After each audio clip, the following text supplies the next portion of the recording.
All right, welcome. Thank you guys for taking some time on a Wednesday evening.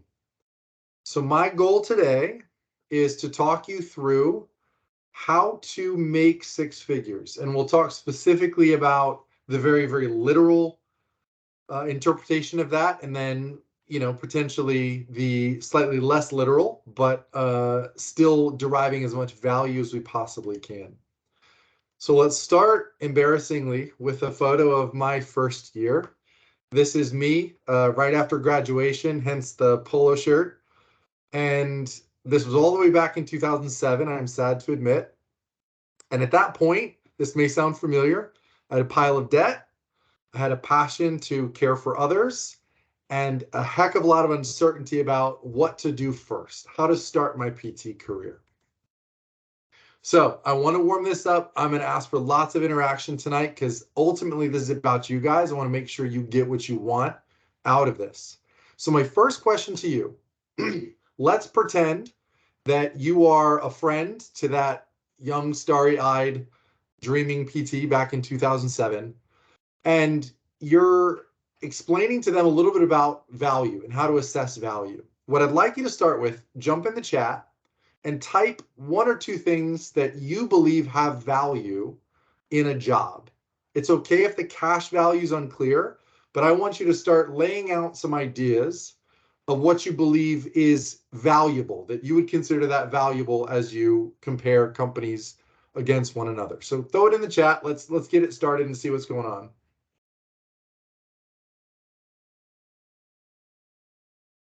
Great start. Mentorship has value. Experience. Adrian, tell me a little more about experience. Kylie says one-on-one time with patients. Love that. That has value for sure.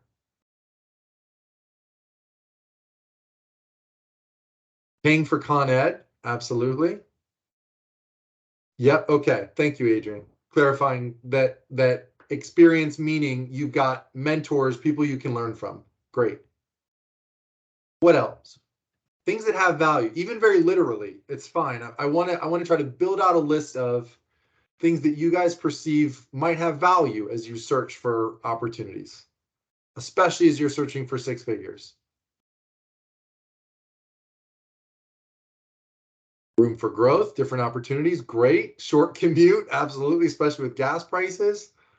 Mutual respect between team members and supervisors. I love that. That's really talking about the culture of the organization. Equipment, actually, that has a lot of potential value. Working alongside other healthcare professionals. That's great. A multidisciplinary setting can definitely have value for sure. All right, great ideas. Thank you guys for getting it started. Here's what I thought you guys would come up with. First, obviously, very literally, adds value in a job is salary. Salary provides direct, obvious financial value. Benefits and taxes. So from an organizational perspective, from an employer's perspective, there's a lot of value that there's financial costs to provide benefits, and the employer has to match taxes. So that may have value for you, may not, just depends on where you are kind of in your life. And I heard these in the chat. So learning opportunities. Specifically, what I wanted to call out were learning things that can help you advance your career to earn more now or in the future.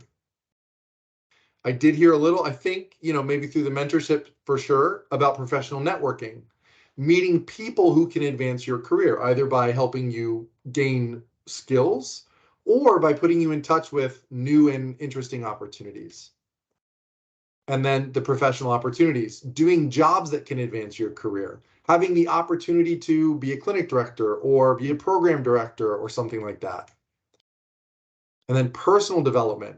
Interestingly, and I'll talk about this when I talk about my first job, really learning about your own personal goals could potentially have value for you. And then time spent on passion, doing what you love in a setting that you love. And I heard the setting piece with the equipment and with the mutual respect with coworkers and in the multidisciplinary setting.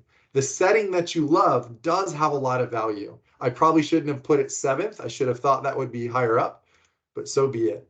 I think I covered all of them. Oh, I didn't cover commute. Commute was a good one. I love it. I think that's absolutely fantastic.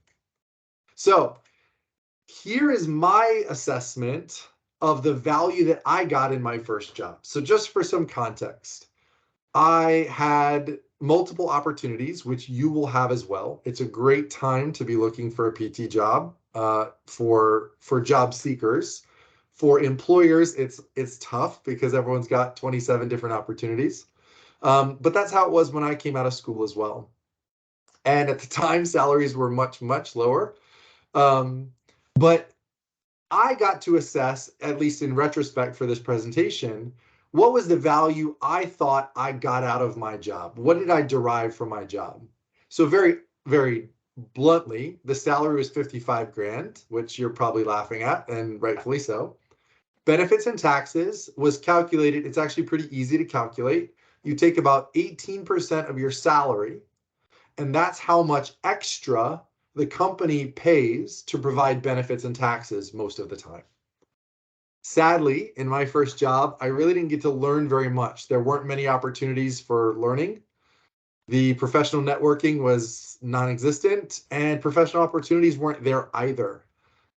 Personal development, I put $1,000 mostly because I learned a lot about what I didn't want in a practice. And interestingly, and maybe that should even be higher, that experience really set me up for the next stage of my career because I knew exactly what I wanted to pursue. And it was essentially the opposite of what I was just in. Time on Passion, it was an orthopedic practice, so that was great. And I am bilingual and speak Spanish. And so I got a lot of opportunity to practice Spanish and work with patients, particularly workers who didn't have English as their primary language. That was fun for me. But overall, if I'm seeking six figures, I did not hit it in my first year. So let's take another crack at the chat. And specifically what I want to do now is call out the notion that how you assign value is completely unique to you. The experience that I had and the way I assessed the value that I derived is only unique to me. You may have derived a very different value from that first experience. So I'd like you to make the very difficult choice and list for you what is the highest value item. What of all the things that I mentioned or something maybe I didn't mention, which of them is the most important? Which one derives the highest value for you? So I'd love to see that in the chat. I'm sure you would like to see that from each other as well.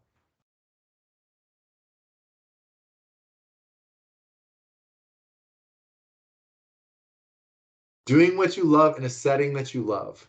Brilliant. Working in a setting I love. Knowing I have a path upward. Great. What else? I think we got more people on than that. Let's keep going. Not dreading going to work. Good. That's definitely true.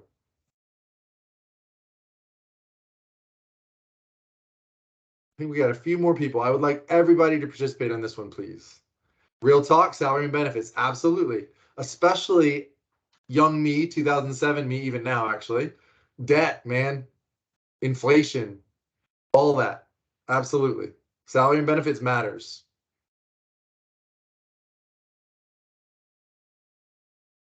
We got at least one more, maybe two more. I think I saw.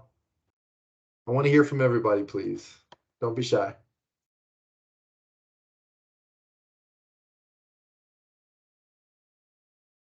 Passion for the setting, population, and salary. Okay, great. Now, this is actually an incredibly important exercise. Not necessarily at this exact moment, but as you pursue value, whether it be very like straight up salary and benefits, you're trying to get six figures, or aggregate value that you derive from your job, trying to get six figures or above, prioritizing what is your most important factor right now is probably the single most important thing you can do. And I'm going to ask you later, what's the most important thing you're going to do today? Triaging, prioritizing your most valuable factor is the most important thing you can do. So thank you guys for doing that. Now let's talk about what happened in my second year. So as I'm sure you can imagine, about 30 days into my first job, I started looking for a second job. My wife her whole family's from Reston, Virginia. And so we were up in Philly while she was finishing up her grad school at UPenn.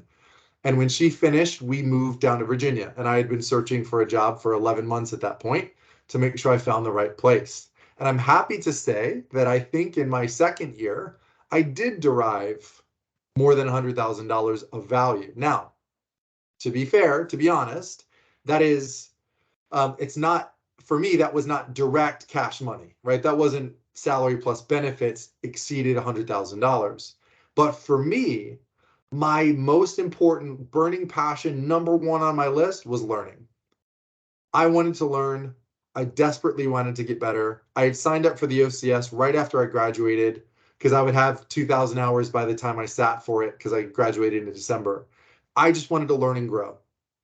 And where I went to work, where I still work, I found that opportunity. So salary was higher than it was in Pennsylvania. So there you go. The benefits and taxes, same calculation. It's 18% of the base salary. But this was, again, this was 2008, way back when. The learning was out of control. I think I went to, 17 courses in my first year. I was in courses every single opportunity that I had. And I had a mentor, and I heard that in the chat in the very beginning. His name is Ken Herbal. He's one of the best physical therapists in the history of the world. I'm, of course, very biased. But he did things that I'd never seen before. He knew things that I couldn't even touch. I passed my OCS in year 2, but I was still like ages behind him in clinical ability.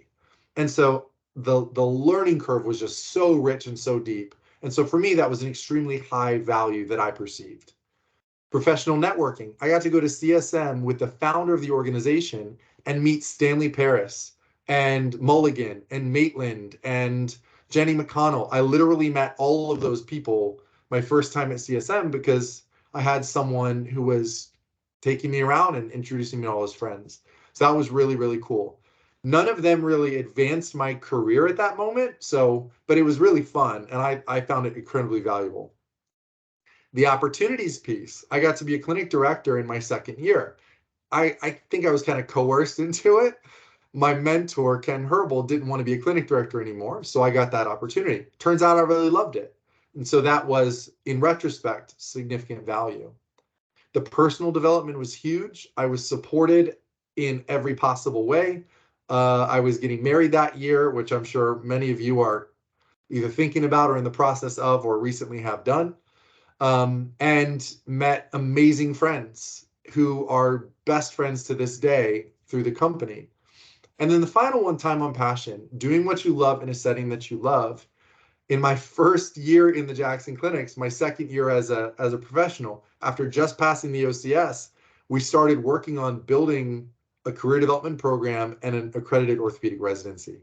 So I'm a giant nerd. I love to learn, and I had the opportunity not only to learn, to be mentored, but also to teach. So for me, there was a lot of value that was derived, even though the actual dollar value, cash money, wasn't necessarily over 100,000. So here's the yeah, but passion does not pay your loans. And I totally get it. And I'm still paying loans, if I'm being totally honest. All that extra work, all that opportunity, it didn't increase my immediate pay. And that is absolutely true. And you may say that my value estimates are way off, and you may be completely right. I've been accused of having a terrible scale in many ways for my whole life. But again, it doesn't actually matter all that much because what matters is the value that you perceive. So before you leave thinking that you've been bamboozled into a philosophical discussion, let's talk about those who are literally very clearly seeking six figures, cash money, year 1. First thing to do, if that's you, setting choice matters a lot. So I will put them in order of most lucrative to least lucrative. The most lucrative setting that you can choose in year 1 is travel PT, by far. And that is for a number of reasons. Number 1, you are not taxed on half of your income as a travel PT. What that means is your take home is significantly higher. The way they do that, the way these agencies do it, is your travel is covered with a stipend that is tax-free. And then your actual salary, like your wage, is only like 20 something dollars an hour. So you're only taxed on the 20 something an hour, but you actually receive a larger tax-free stipend. So your take home is significantly higher. If you're seeking travel PT, you should expect somewhere in the ballpark of $40 to $50 an hour. That's kind of the going rate. In your first year, it might be tough to get some assignments just because some groups who hire travel PTs are looking for a certain amount of experience. So it may not necessarily be the setting like outpatient ortho or inpatient neuro or whatever, like whatever you're seeking. If you're a travel PT, you don't necessarily get to choose. Or if you do want to choose, you won't necessarily have as many options, but you can make a lot of money in travel PT. The next layer down from travel PT from an earnings perspective, at least that's more full-time, is working in a nursing home or working in home health. And the reason those pay much, much higher is because they're much harder to hire for. There are fewer PTs who want to work in those areas, and so you'll get paid a heck of a lot more. They'll put signing bonuses on and other things to try to get you in. The third layer is hospital systems. And the reason hospital systems can pay more is they get roughly double to triple the reimbursement of private practices because they negotiate with insurance companies because they have just a larger representation of access for healthcare. The next layer down is physician-owned practice. Same reason as the hospital systems. They can pay more because they get about 50% more reimbursement for the same services, for PT services, compared to a traditional outpatient. And then actually, sadly, the lowest paying is a private practice because unless it's a large private practice, there's not much leverage to negotiate with insurance companies. So that's in order the settings that will pay you the highest amount to the lowest amount. And it's all based on economics. It's how much revenue do they get and how much of that can they share. There's one more that I'll throw out there. The reason I didn't put it in that list is because it's so variable about how much you'll get. But those are like the concierge medicine ones, where it's like you're your own independent contractor and you do concierge cash-based PT, and they'll set you up with marketing and stuff like that, but you have to build your own caseload. You eat what you kill, but you get like $75 an hour, which sounds great, but unless you're treating patients, you're not making money. So let me pause there on the setting choice before I go further. And I want anybody who has a question on the settings I just mentioned, fire away, because I want full transparency. I'll tell you whatever you want to know. Any questions on setting and how that can get you cash money?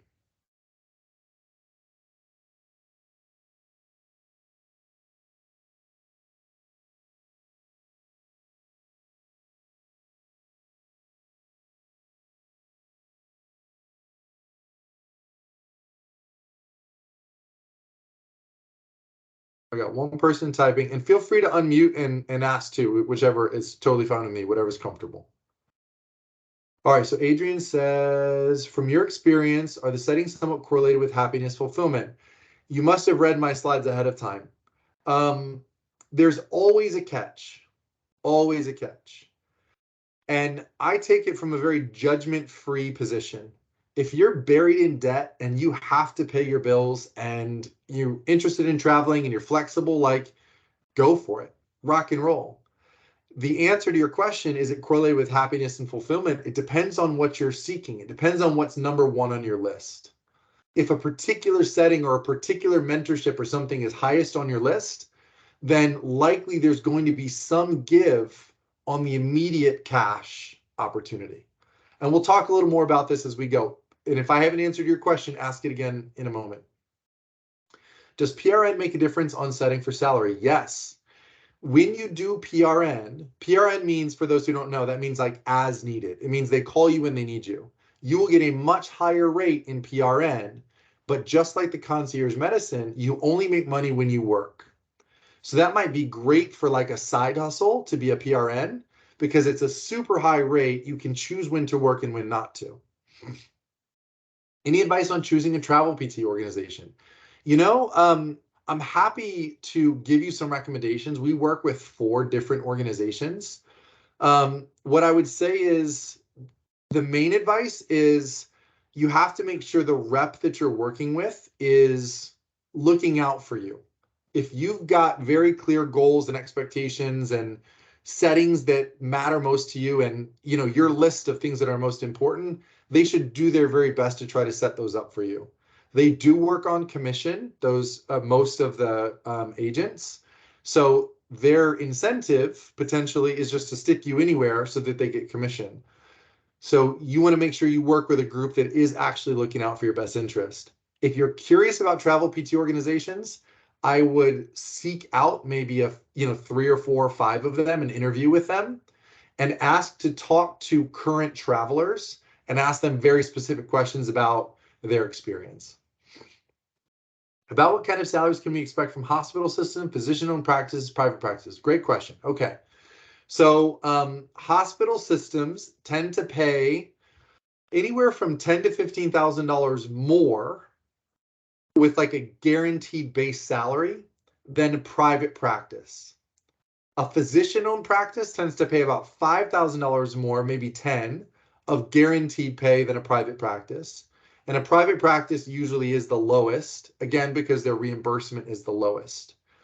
In our company and in many private practices, you will have the opportunity to earn as much as a physician-owned practice or hospital system, but it has to be like a merit-based system.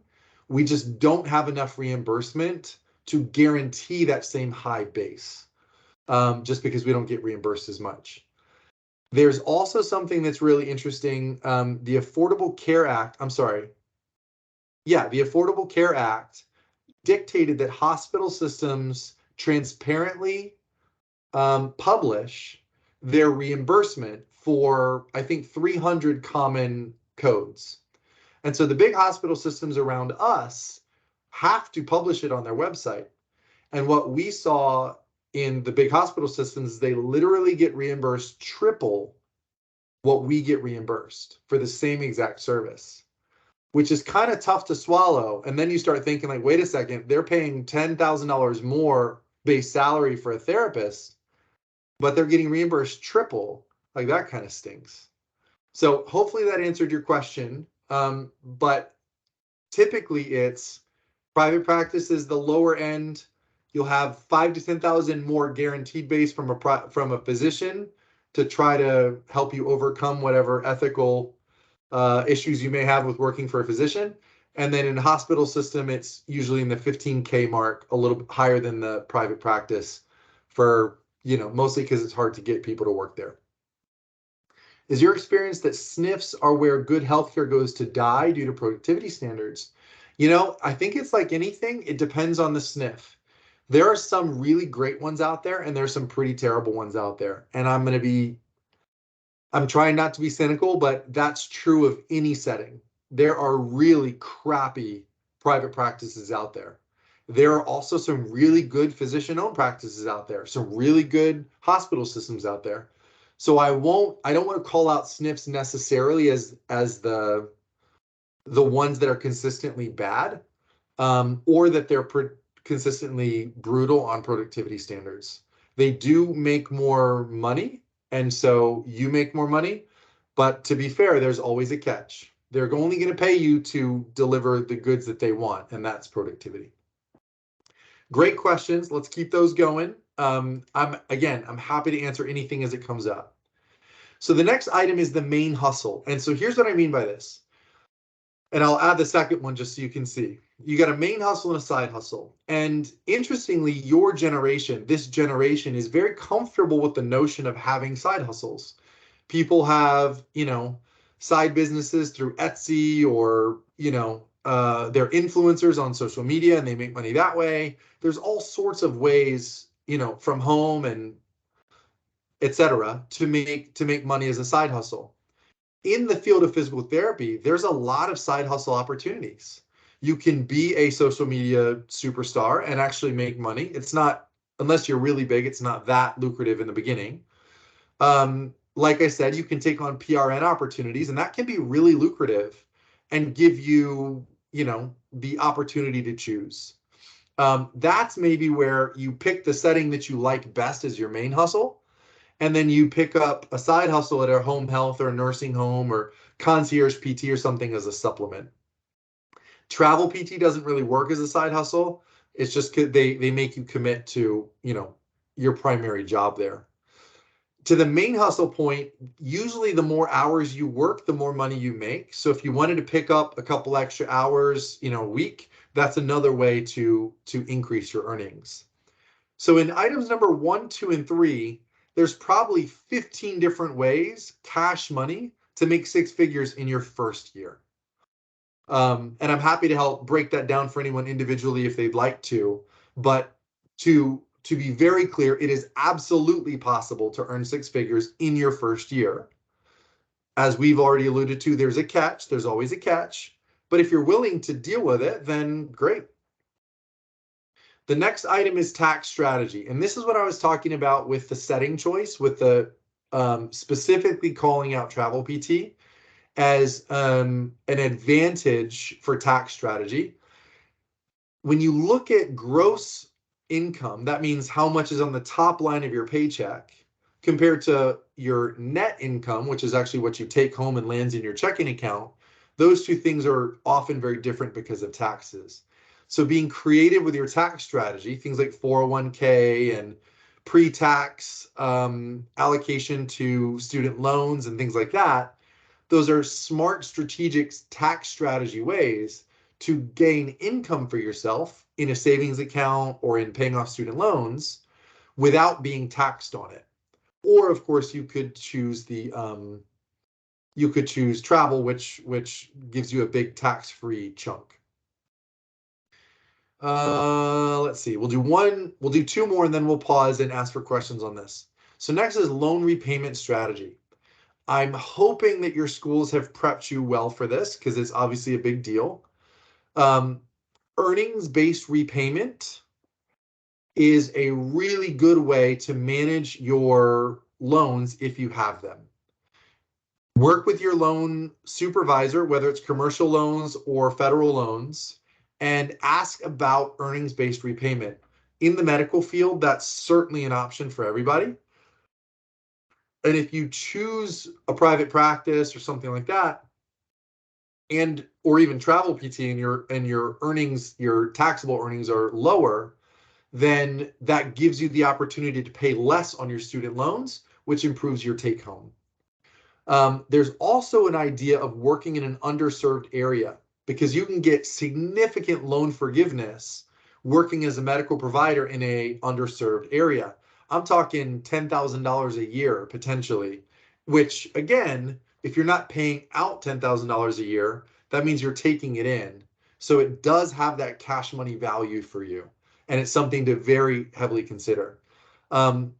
Obviously, it's quite a bit outside of my personal scope to tell you all about loan repayment strategy, but there are financial advisors who will take you on for free in your first year because they want to earn you as a client. You're going to make great money over your career.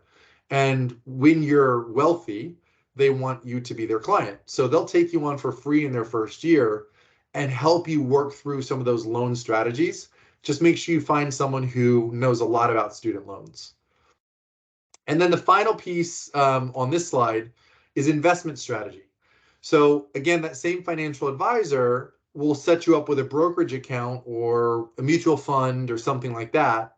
And the basic premise here, and it depends on your own personal finance philosophy, but the basic premise here is if your brokerage account has a higher interest, it's paying you more in interest than the interest rate on your loans, then some would say, then invest your money and pay as little as you possibly can on your loans, because your reimbursement that you're getting from your interest is higher than your loan interest.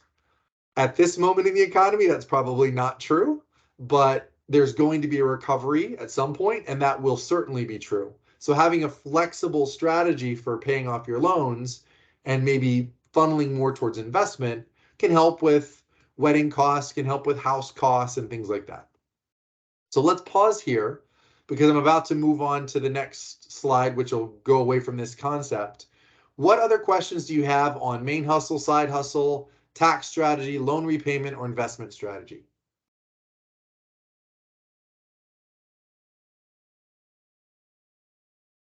For those who are actually authentically seeking six figures cash money in hand, I want to make sure that I don't go past this without directly answering your questions.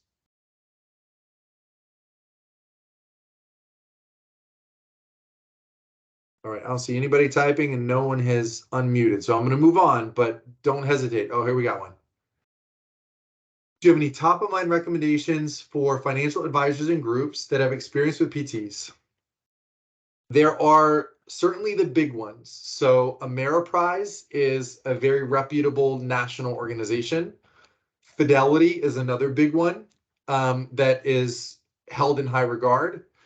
Wells Fargo has a whole branch. Usually, whatever your personal bank is actually is a really good starting point.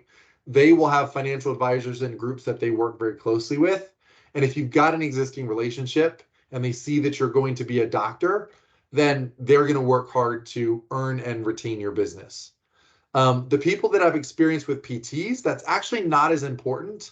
It's whether they have experience with people in your financial status, specifically loan strategy and tax strategy. So that would be an interview process. You would be interviewing them like, okay, tell me in general how you handle loan repayment. Tell me in general how you recommend that we manage taxes at this stage. Like, what are all your recommendations? And I would encourage you to interview 2 or 3 different financial advisors and groups so you can start to get a better sense of what maybe makes them stand out from one another. Do you have any tax strategies for someone working in an outpatient ortho clinic, not in an underserved area or something like that? Yes, primarily those tax strategies are load up your 401k because that's all pre-tax. If you have a health savings account, that's pre-tax as well. Essentially, the more you can shelter your gross income, that top line, the more you can shelter that from tax, the better, as long as you're able to survive on the cash that ends up in your account. So if you're just trying to get the most out of your gross income, things like 401k, pre-tax health savings accounts, which you can use for the life of for your entire life. It's your account. It's just like a normal IRA or something like that. You can do IRA stuff if you're not using a 401k. IRA, for those who don't know, it's a independent retirement account, and you can do a pre-tax IRA. So you can take gross income and put it towards that. And then pre-tax loan payments are happening right now as well. I think Biden just mentioned a number of loan relief items, mostly for undergraduate degrees, but most of you guys, if you have undergraduate loans, probably would qualify unless you file jointly with a spouse and you make more than $250,000 as a family. So that's really encouraging for you guys for sure. And then the other option is, I think they've also made, the government has suggested that there's going to be more options for tax-free direct payments to loans. So hopefully that helps. And again, those are just off the cuff things that I know about. Your financial advisors, who will probably almost definitely advise you in the beginning for free, will know a heck of a lot more about that than I will. Okay, so I forget who asked, but isn't there a trade-off? Yes, there is. But I want you guys to come up with those trade-offs. So jump in the chat. What are some potential downsides to pursuing a max cash strategy in year 1? And again, it's no judgment. because there's many people who like, that's my only choice and I got to do it. But I'm curious. I want you guys to start thinking through like that. There's the upside. What's the potential downside?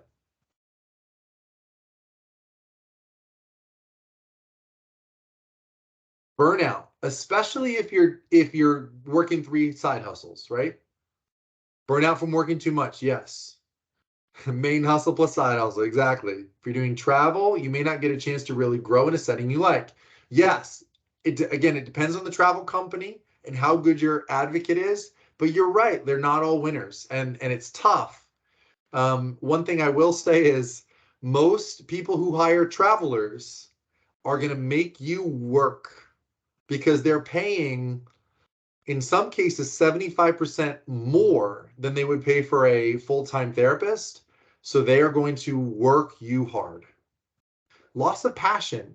That's a really interesting point. And again, I don't want to be morose, but the typical physical therapist, the average physical therapist, stays in the field of physical therapy for less than 10 years. And let's pause there for a second and go, wait a second. You did high school, you did undergrad, you did doctoral program, you've done all these internships, you've taken all this debt, you've worked so hard, you are a doctor of PT or about to be. It's shocking that the average PT stays in the profession less than 10 years. And I think it's to Adrian's point, loss of passion. Early career decisions, I think, and I'm biased, determine whether you buy into the profession for the long haul. Great points. So let's fast forward to year 5. So I've now been in this picture, I've been with the Jackson Clinics for 4 years. My first year was in a different company. I've been here for 4 years. I know my scale's off, but my total value that I perceived was like extraordinary. Salary and bonus went way up. Benefits and taxes, it's the same calculation, it's 18%. But now between salary, bonus, benefits, and taxes, it is authentically over 6 figures, which is great. Learning was crazy, and I'm going to explain that for a second. I got to teach, like am a faculty member in the residency program for students, for our career development program, and in our courses. I teach a clinical reasoning course and a number of other things, and I started that in year 5.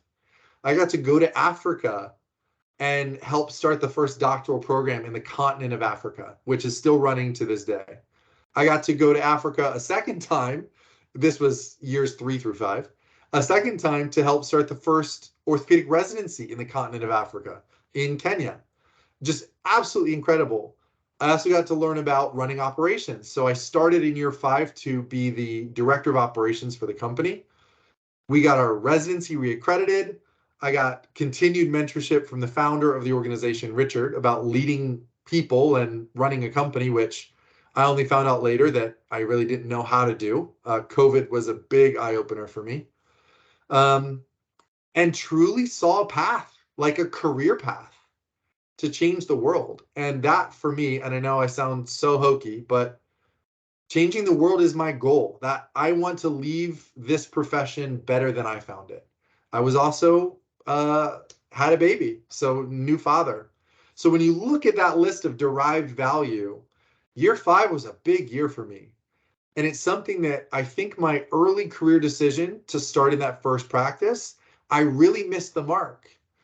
But my second shot, I wasn't bad. I did a pretty good job. And it carried through to year 5, and I'm on year 15 now. Well, year 16. I was wrong. So I'm not going to give you exact numbers on this one. I will withhold some of that. But it's insane. I am now an owner of the Jackson Clinics, one of 3. So Richard and Anna Jackson are the original partners, and they brought me in to help. My salary and bonus depends on the performance of the company. My benefits and taxes are still 18% of whatever salary and bonus are. So that's the same calculation. As I said, COVID was this amazing, ridiculous learning opportunity. I've also gotten to start 2 residency programs, both accredited, 2 fellowship programs, both accredited. We have a ridiculous new higher orientation program, and our sports residency, I was just telling Lucas, who's helping to run this, We just got connected with Virginia Tech and George Mason University and a number of professional teams in our region to actually help provide care for those athletes as part of our sports residency. It's insane. The professional networking is blowing up because of those sorts of opportunities. It's amazing. It is going to be my career. I will be in PT until I retire from the workforce. I get to spend my entire day on passion every day. And I bring this up not to toot my own horn, far from it. I bring this up to show you that my first shot stunk. I struggled. I did not pick well on my first job. But that doesn't mean that's it. If you still have a good list of things that matter to you, you could really end up getting what you want. You just have to continue to pursue it. So this concept, this idea of total value in your career being the goal, that's a really important concept. So again, I'm going to put you guys on the spot. I would like every single person to answer this, please.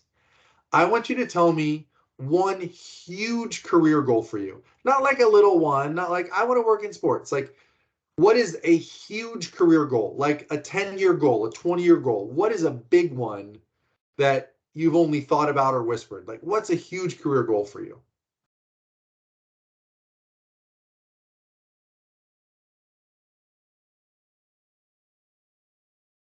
I'm really interested in these. I want to see what you say. And everyone needs to participate, please.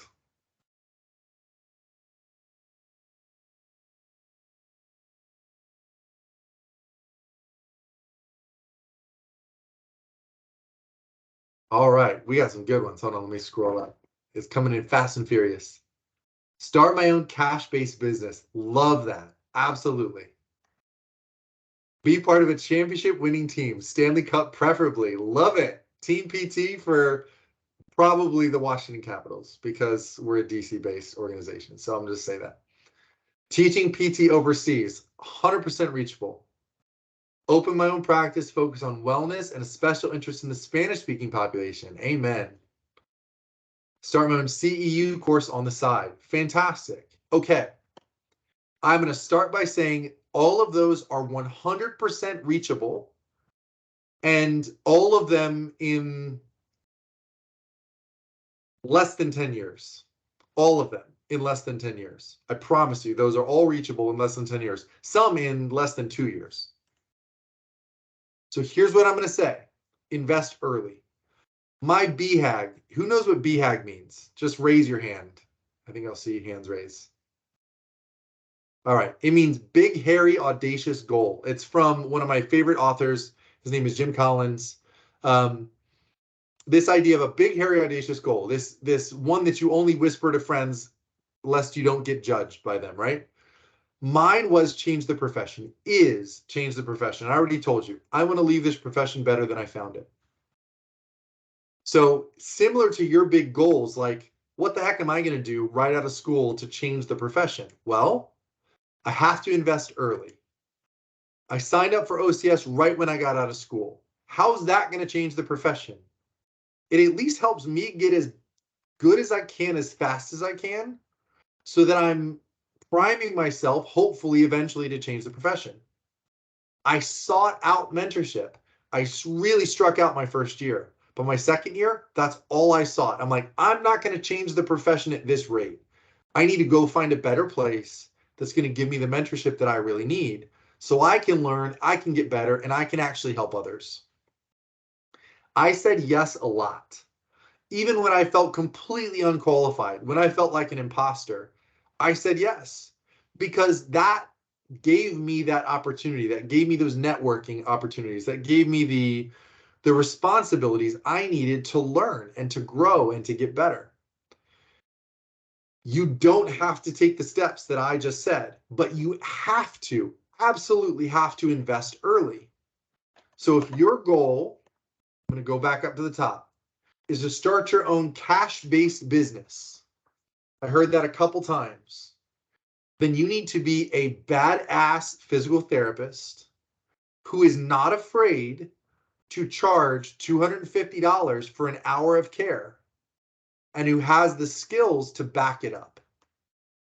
Anybody can charge $250 for the eval, but it's rare that you're going to be able to command $250 for the follow-up visits because your patient's going to decide whether you're worth it or not. You want to start your own cash-based business? You need to become a badass physical therapist as quickly as you possibly can. Number two, you need to learn about business as quickly as you possibly can. There's infinite ways to do that. Free courses all over the place to learn about business. You need to learn about legal. You need to learn about finance. You need to learn about tax. And you need to learn about network development, building a relationship, marketing, essentially. Those are two examples, but what you see is early investment will pay off. You can start your own cash-based business by year 5 or less if you have the goods and you've built your network and you know what you're doing. Be part of a championship winning team, Stanley Cup. You need to go get your SDS, probably through a residency. But you can do it another way. Your most important process is going to be networking, networking, networking. You don't get on NHL teams unless you know people. So you need to constantly reach out, meet people, put yourself out there. Go find all the PTs on all the Division I hockey teams, all the semi-pro hockey teams, all the minor league hockey teams, and the professional ones. Put yourself out there, meet them, get to know them, network, build your early investment in that career path. But you have to know hockey, you have to know sports, and you have to know people. Teaching PT overseas, you just have to sign up. You could do that literally like next year. But again, you need to have something that you feel comfortable teaching. So build your confidence, learn, mentor, get mentored, I should say, practice teaching, take students, things like that, so that you get comfortable in the teaching process. Open your own practice, focus on wellness and the Spanish-speaking population. I assume you already speak Spanish, but the focus on wellness, I think, is a great one. Again, it comes down to networking and network building. If you're going to do a wellness practice, you need multidisciplinary providers who are going to follow you and who are going to go along with your approach. Again, an early investment is going to pay off a lot. I would seek out a wellness-focused practice right away and learn, especially one that has an owner or a founder who will teach you about the business, because that's going to help you set yourself off on the right foot.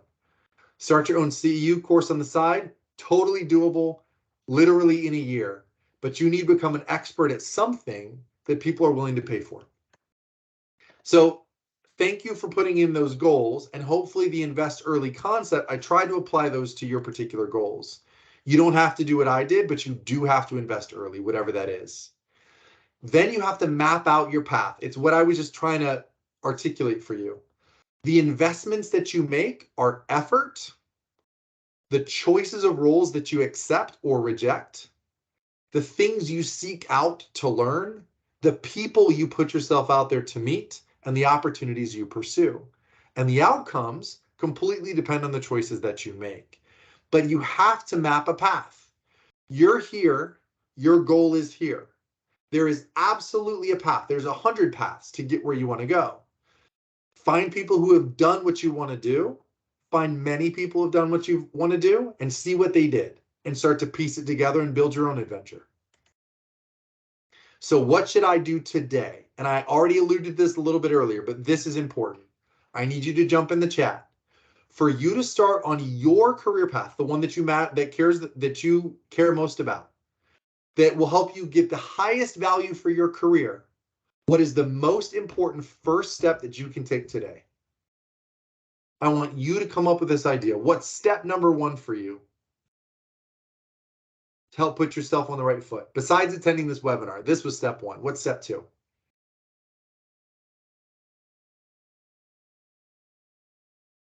I would love everyone to answer this one, because again, it's unique to you. You have to choose what your first step is going to be. Rank your values. I agree with that. I think that is step number 1. Map it out. That would be for me, at least. But I want to hear what everyone else says too.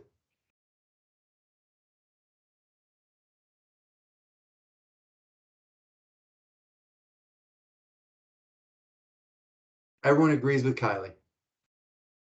Well done, Kylie. You've answered for the group. Yeah, okay, good. I think everyone's just going to go with Kylie's answer. I love it. And I agree. Number one, make a list of your high value items because it's different for everybody. If you don't know what you want, then you're not going to get it. Rank them in order of importance and do some homework on the opportunities that are available. Now,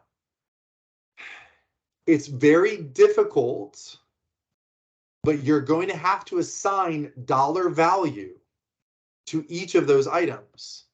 I want you to assign the immediate dollar value to each item and potentially the long-term dollar value to each item. I said yes to a lot of things in years 2 and 3 and 4, but it didn't actually financially pay off for me until year 5. And now at year 16, my career and financial opportunities are more than I'd ever imagined. And it was because of that early investment. So while the immediate value of those options was not high for me, for what I was looking for, the long-term value was massive and it ended up paying off. For the goals that each of you guys have that you threw in the chat, I would argue the same thing. You may be able to find the best of both worlds, a high paying, huge immediate payoff that also gets you towards your goal. It may be that you give a little and you don't necessarily go for the highest value right away, but one that really sets you up for success long term. Oh, good. I saw a couple more. Network every chance. That's a great first start. And for Adrian, you're absolutely right because you want to be the hockey person, I think, right? Just double check.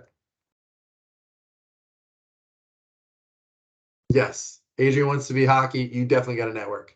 Liam also wants to network. Absolutely. Especially if you're trying to get people to join you. Okay. Let's see. I like this one a lot. Make your best guess because you're not necessarily going to get it right the first time, and that's fine. Learn from your choice and repeat the process.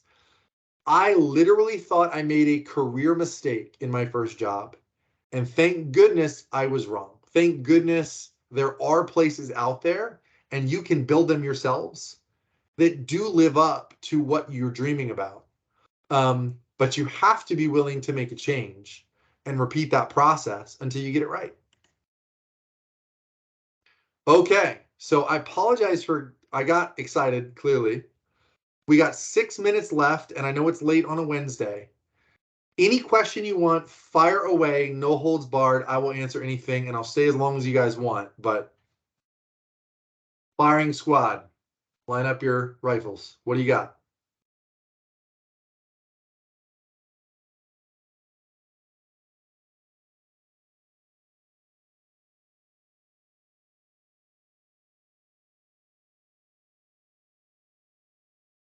I think actually you guys did an amazing job of asking questions as you went. But if you have questions, again, I'll stay on as long as you want. While you're thinking of them or typing, I do want to throw out there, we're going to meet again in a month. So September 28th, 8:30. Lucas and I will do this every single month forever because I'm a giant nerd and I love to teach and it's really fun for me. What I'd love for you to do is respond to or shoot me an email at this email address and send me some topics that really matter to you that you want to learn about. We're starting a new series in September because it's the fall semester and we want to make sure we're meeting your guys' goals and needs. We've got a ton of topics that are already built and happy to present. But if you got something particularly you want to learn about, let us know. Otherwise, keep an eye out because we'll be sending a save the date with a topic probably in the next couple weeks. All right. Brady asked, how much does a residency program typically cost out of pocket if you don't do it through your company? So it depends on where you go. So Evidence in Motion is probably the highest notoriety continuing education company that just sells residency. And the ortho residency, I think, is $13,500. And the sports, I don't know if they do a sports. I don't think they do. The ortho residency is $13,500.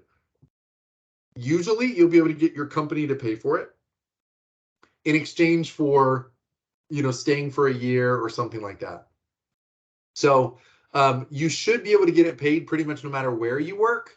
It's just a different quality of program or a different style of program if you go through a Con Ed company.